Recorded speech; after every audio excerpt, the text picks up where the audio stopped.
Tarihi ya sauya cike da sauyin da ya kawo buɗewar tunani ga tarin al'umma a ƙasar Tanzania. A ranar 19 ga watan Maris ɗin shekarar 2021, tarihi ya canza a Tanzania bayan rasuwar tsohon shugaban ƙasa John Pombe Magufuli. Wata mace mai kamar maza ta ɗauki jan ragamar mulkin ƙasar. Batun ba wai na magana bane akan mace ta hau kujerar shugabanci a Tanzania kaɗai. Tana ɗaya daga cikin ƙalilan mata a Afirka da suka jagoranci mulkin ƙasa. Wannan ita ce Samia Suluhu Hassan. An haifi Samia Suluhu Hassan a Zanzibar a ranar 27 ga watan Janairu a shekarar 1960.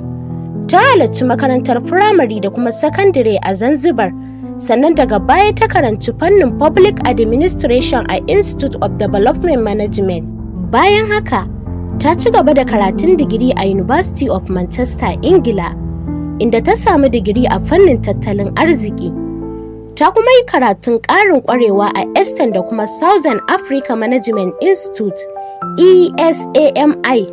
Bayan ta kammala digiri na farko, Samia Suluhu Hassan ta fara aiki a gwamnatin Zanzibar, inda ta yi aiki a ma'aikatun gudanarwa daban-daban tun daga farkon shekarar 1980.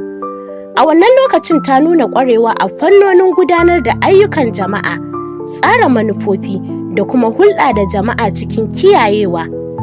Hazaƙarta da jajircewarta wajen aiwatar da ayyuka cikin tsari suka sa ta fara samun suna a cikin ma'aikatun gwamnati. Duk da cewa a wancan lokacin ba a saba ganin mata a manyan muƙaman mulki ba a yankin. A tsakiyar shekarun 1980 zuwa 1990, Samia ta fara taka muhimmiyar rawa a harkokin gudanarwa a Zanzibar, inda ta riƙe mukamai masu muhimmanci a ofishoshin gwamnati, musamman a fannonin da suka shafi ci gaban al'umma da kuma kula da manufofin zamantakewa. Hakan ya nuna bajintarta a matsayinta na ɗiya mace mai hangen nesa da kuma ƙwarewa a wajen jagoranci.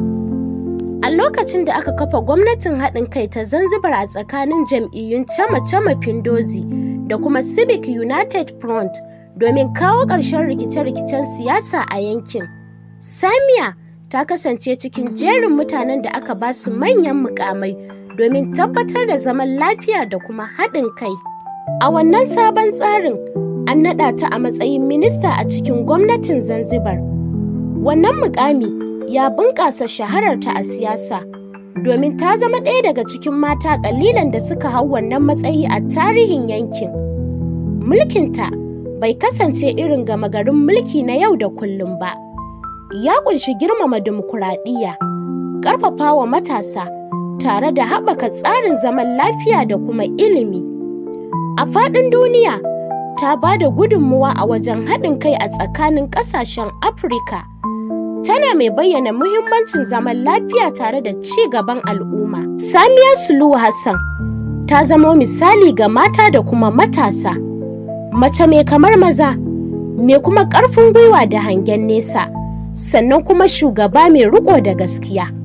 Salon shugabancinta ya koya mana jagoranci ba kawai mulki ba ne, har ma da ƙirƙirar haɗin kai da kuma inganta rayuwar al'umma.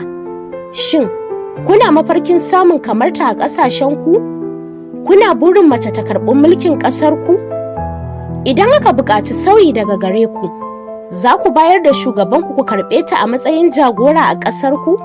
Ku hanzarta ɗauko app ɗinmu a Play Store ko kuma ku garzaya website ɗinmu a www.bakandamiya.com. Domin ci gaba da samun irin waɗannan bidiyoyi, ku yi subscribing sannan ku danna alamar ƙararrawa.